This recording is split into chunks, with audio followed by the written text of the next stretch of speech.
大家好，欢迎来我的频道. I'm currently traveling to over 30 cities in 60 days in China solo. Today is day 11.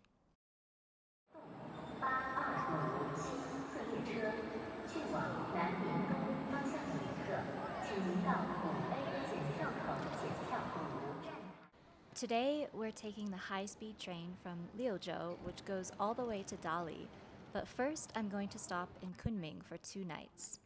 This train was my longest train ride so far, 5 hours. And thankfully, the scenery was incredible and I had lots of work to catch up on, so the time passed relatively quickly. The train goes through Guangxi, where we pass through Nanning, Guangxi's capital, and then pass through Baisi and Youjiang, where there's a lot of agricultural activity. By the time we entered Yunnan province, the terrain becomes quite rugged, and there are rice paddies and some gorges and some beautiful hills. Because I booked my train quite late, I could only get a train that went to Kunming South Station, which was quite inconvenient since it's far away from the city central. This is not my first time in Kunming. In fact, I came to Kunming in 2007 as a student. It was my first time outside of the US, and we spent 3 weeks in China, and 2 of those weeks we spent in Kunming. So coming back to Kunming is particularly special. I arrived to Kunming so hungry, which was perfect because there's so much good food here and my hotel is right next to a very popular food street. I first tried this snack called ruoshan, like a milk sheet, which is a local cheese heated, and then you can put different spreads on top and it's rolled up. It's really chewy and has a really nice mix of savory and sweet. Then I was just so hungry that I stopped at the first noodle place I saw and got this bounty, which was cold and refreshing with a little bit of spice.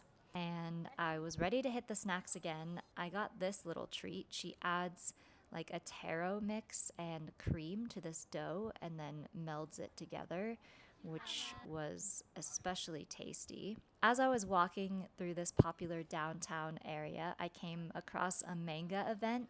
Manga and cosplay have become incredibly popular among Gen Z and Gen Alpha in China. There was recently a huge event in Shanghai which got a lot of attention, but I've been seeing massive gatherings like this now in Shantou and here in Kunming as well. And these kids take dressing up to the next level. It's actually super inspiring. I really love their creativity and the confidence. In Yunnan, you'll see a lot of mushrooms.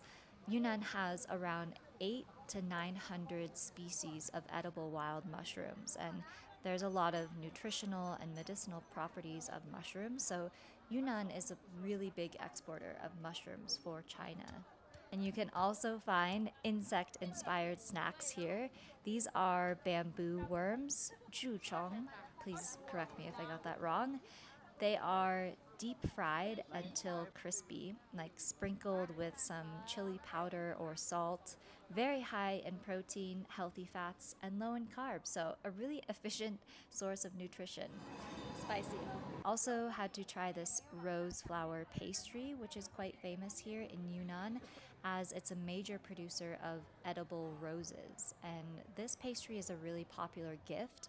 You'll see people buying literally hundreds of these. Because all of that wasn't enough, I had to try as well this ice cream. It's a sticky rice ice cream, nuo mi bingqilin. It's super tasty and refreshing and not so sweet. The last stop of the evening was to a nail salon. Found this place, which is in a very unseeming location, but turned out to be great and very reasonably priced. And that's a wrap on day 11.